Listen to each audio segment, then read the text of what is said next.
Good morning. It was 5:42 a.m., and the office was still asleep except for Thomas. The hum of the vacuum cleaner was his morning symphony, the scent of disinfectant his dawn perfume. He liked the quiet before the chaos. The world felt honest then, stripped of meetings and deadlines. Thomas had been the janitor at Harrison Dynamics for 9 years, so long enough to know every smudge on every glass door, every coffee ring on every desk. He moved with quiet dignity, invisible to most, but steady as sunrise. That morning, as he wiped down the coffee station on the 38th floor, something caught his eye. A small folded note, wedged behind the machine. Coffee stained, crumpled, forgotten. He almost tossed it until he saw his name. To Thomas. He frowned. Nobody left him notes, ever. He opened it carefully. You don't know me, but I've been watching. Every morning you refill the sugar jar,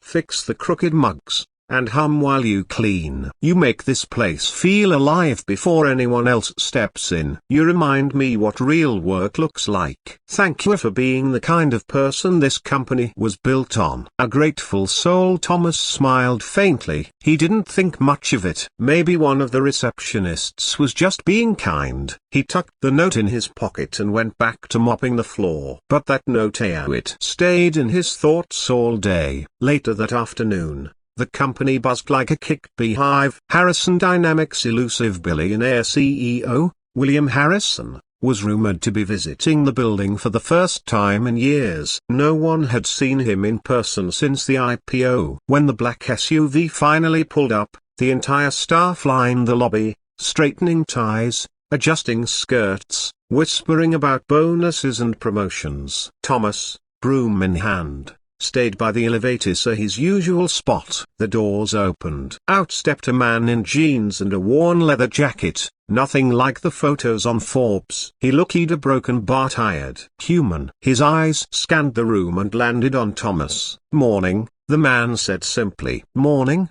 Thomas replied. You're the janitor, right? Thomas blinked. Yes, sir. That's me. The man smiled. Good. I've been looking for you. The crowd froze. Executives exchanged confused glances. Mr. Harrison walked right up to Thomas and extended his hand. You found my note, didn't you? Thomas stared, stunned. That was from you? The billionaire nodded. Yeah, I come in early sometimes. I like to see the place before the world wakes up. I noticed how you treat this building like it matters. Like people matter. I needed that reminder. The entire floor was silent. Even the humming machines seemed to pause. I've built a company, Harrison continued. But you've built its soul. He pulled a small envelope from his jacket and handed it to Thomas. There's a scholarship fund in here. Your name's the first on the list. For your daughter, if she's still in school. If not, for whoever needs it next. Thomas's throat tightened. He hadn't mentioned his daughter to anyone here, not since she dropped out of college to help pay bills. How did I read the employee files? I like to know the people who keep this place running,